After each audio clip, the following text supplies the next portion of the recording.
Shuin now hiring. Urgently seeking one temporary chef. Look, Traveler, an urgent hiring notice and they're paying top. You're right, it is strange. Do you think something happened to Yanxiao? Cause that guy barely lets anyone ever set foot in his kitchen. Doesn't exactly seem like the type to hire help. The notice says interested parties should go upstairs and talk to the innkeeper Huayan. Should we go and see what's up? Yeah, and we can ask about the pay while we're at it.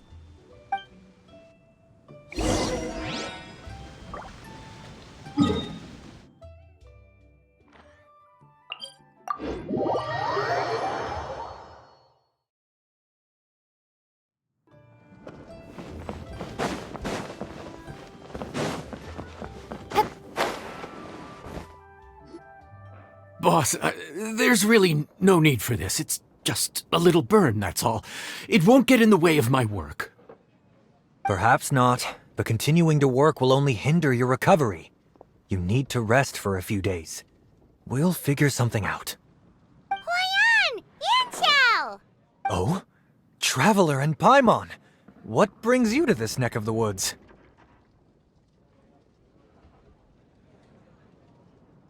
And we decided to come check up on Yanxiao. I knew we shouldn't have posted that notice.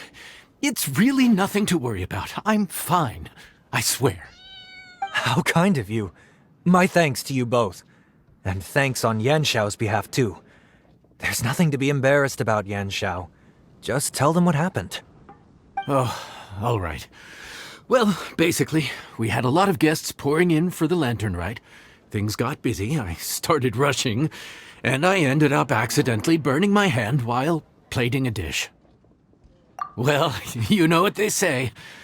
Play with fire long enough and you're bound to get burned. Even the best chefs slip up sometimes. Anyway, it's nothing, just a tiny burn. I can still... Now, I don't want you pushing yourself. You'll only make it worse, and then you'll be looking at more than just a couple of days off to recover. But the lantern ride's only just finished, and we're still getting tons of guests. Now's not a good time for me to rest. Plus, lots of the guests are visiting from other nations. We can't just bring in some random chef off the street. We have a reputation to uphold. I refuse to let someone else ruin the good name we've made for ourselves here. Listen to you. Anyone would think that you're the boss and not me. But he's not wrong. Yanxiao was one of the favorites in the Masterful Chefs tournament. No matter how you look at it, his are big boots to fill. I don't mean to boast, but any chef of my caliber probably has their own restaurant to look after. It's not going to be easy to find someone who's got the skills and has the time to help us out. Looks like we might have to increase the pay we're offering even further. Do we know anyone that's a good chef and has the time to help out? Oh, of course, you! Oh, right! Yes. Now I think about it, I do recall hearing good things about your cooking ability.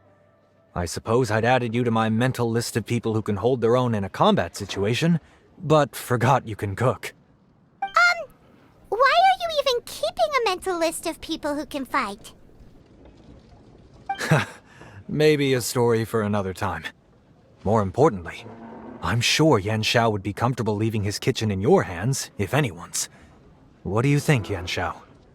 Well, since it's you, I suppose that's better than anyone else. What do you think, Traveler? Should we do it? I did say that, didn't I? Well, I'm a man of my word. You'll be compensated generously for your work. I should warn you that cooking for customers is quite a different ballgame from cooking for yourself, so I'll stick around the kitchen over the next few days to help smooth things over. Oh, so he's not leaving the kitchen after all? I believe there's some spare kitchenware here at the inn. Boss, would you mind? Of course, of course. I'll take care of it.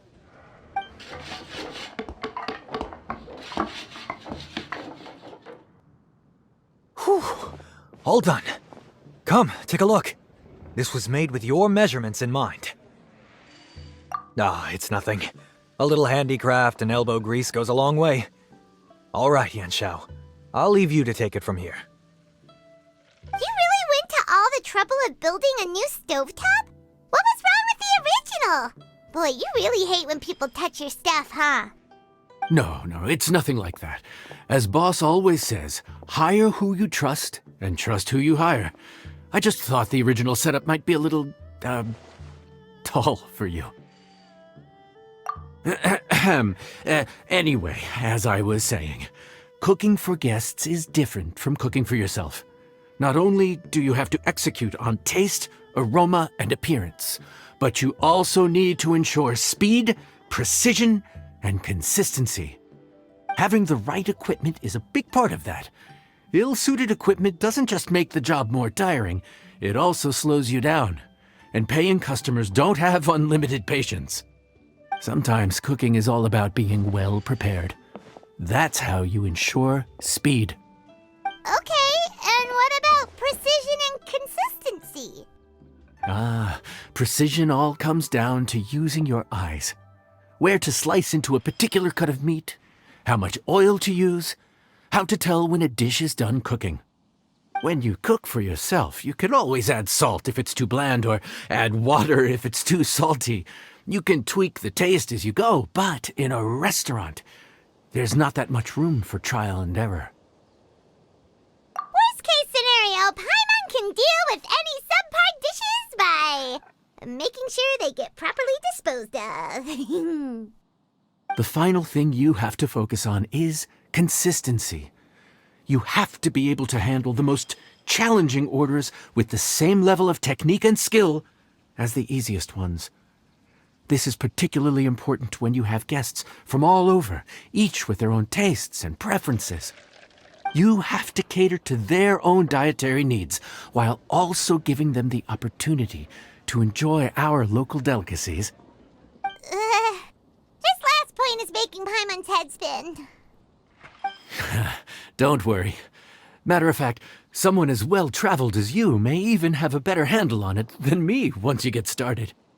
And of course, I'll be around to help you over the next few days. I don't think we'll have any trouble making all our guests feel right at home.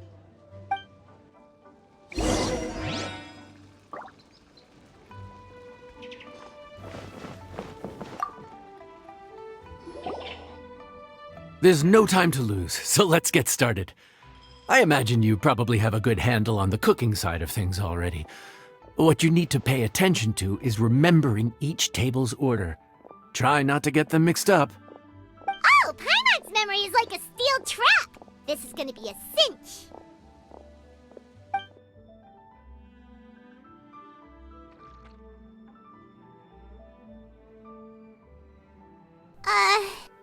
Which ticket are we on again? Table 1 was onions, but no chilies. Table 2 was chilies, but no onions.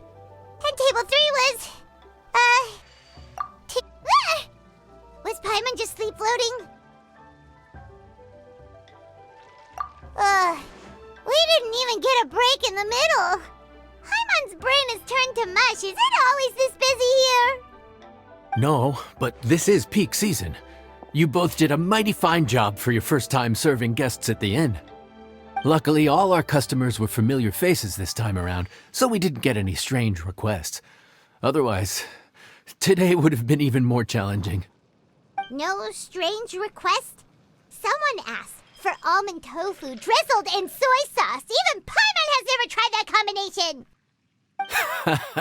It's a wide world out there. People have all kinds of different tastes.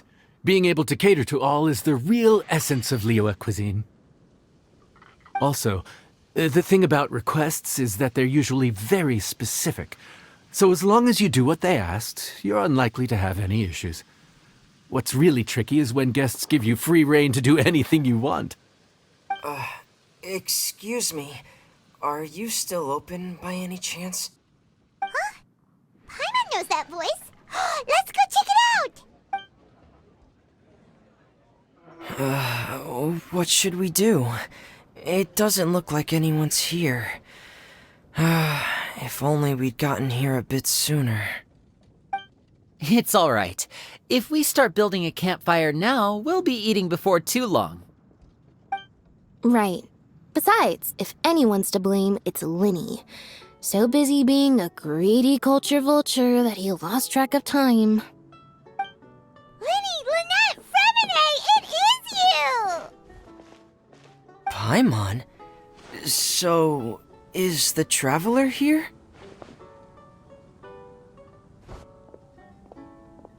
Traveler, Paimon! What a nice surprise! Paimon was gonna say the same thing! We're just lending a helping hand at the end.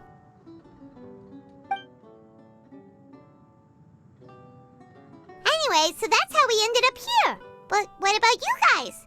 Don't tell us. Father sent you on another mission? No, quite the opposite, actually. We're in Liyue on vacation, and while we're here, I thought a cultural tour might be in order. Father said we deserved some rest after everything that happened recently. Otherwise, it could jeopardize our next mission. It's not every day we get this kind of opportunity. Linny thought it might be fun to spend some time in Liyue, especially since it's Lantern Rite season. We could hardly pass up the opportunity to watch a Liyue-style magic show. Although, I think they call it conjuring here. In our time here, we've seen conjuring tricks incorporated into a Liyue opera show, and even a wushu dance. It was amazing. So, we decided to stay here for a few more days to see what other forms of inspiration this land might have in store for us. We visited Granny Roshin in Chingsa village not long ago, and today we continued our cultural tour in the area around here. In the end, though, we lost track of time. We haven't even eaten anything yet. And speaking of eating, as you know, seafood is a big part of both Liyue and Fontaine cuisine, but it's cooked very differently here. We simply had to try some local seafood after coming all this way. That's another reason why we decided to extend our trip. Oh, need any recommendations? What have you tried so far? That fish one with the misleading name. Sounds bland, but it's drowning in hot chilies. Oh, you mean blackback perch soup? You're right, the name doesn't give much away. It looked and smelled so appetizing that Lynette took a huge mouthful, blissfully unaware that she was about to set her mouth on fire. She could barely speak for the rest of the day after that. Luckily, that wasn't a huge adjustment for her.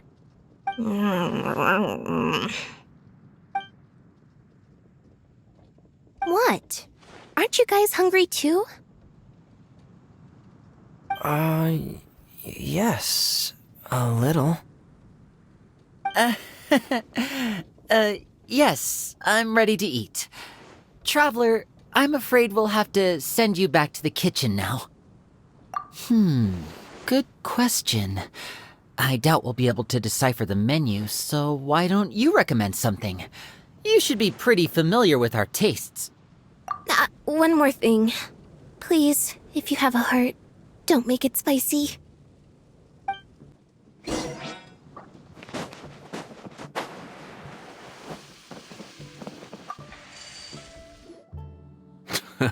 Fontaine, huh?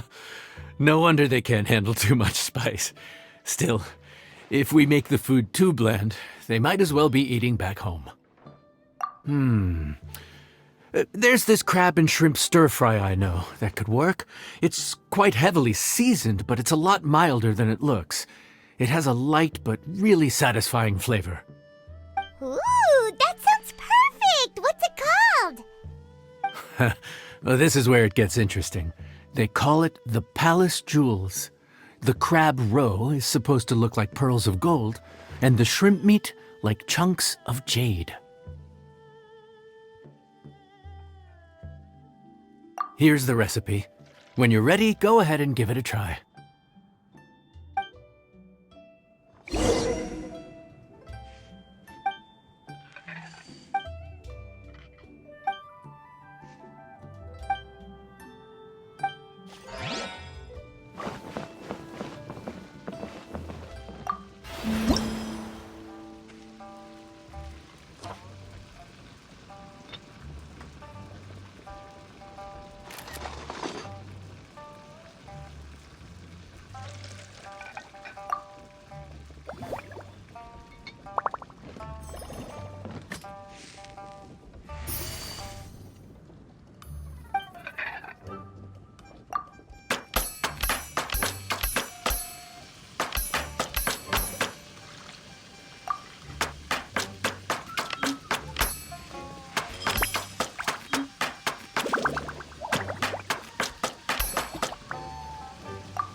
Enjoy!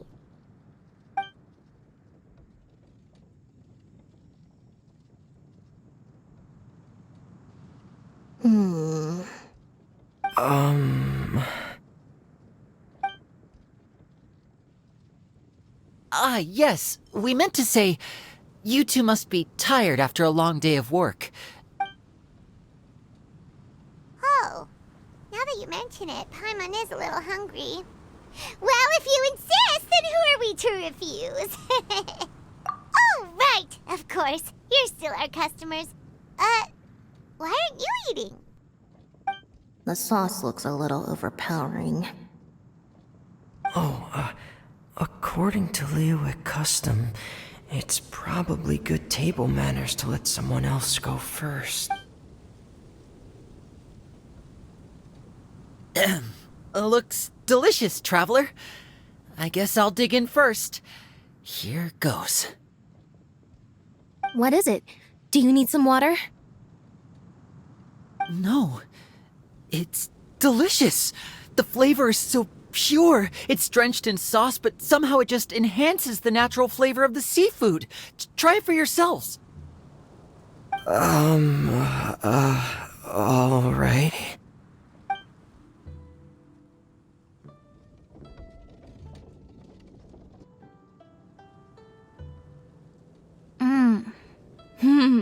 What is that? Crab roe? Yep, you have quite the palate, Lynette. No wonder it pairs so well with the shrimp meat. I've never seen it prepared this way before. According to the creator, chewy crab complements succulent shrimp, making a spectacular seafood ensemble with a succulent flavor and luscious mouthfeel. The crab roe glitters like pearls of gold, and the shrimp shines like chunks of jade. Hence its name, the Palace Jewels. So that's where the name comes from. Huh. I suppose it's quite fitting then. Was Paimon always this well-spoken? This dish must be right up your alley, Lynette. Huh? It's half gone already? When did that happen? I heard that in Liyue, the biggest compliment you can pay to the chef is to leave a clean plate. It's delicious. Thank you ever so much. Wait, don't fight over it! Hey, leave some for Paimon!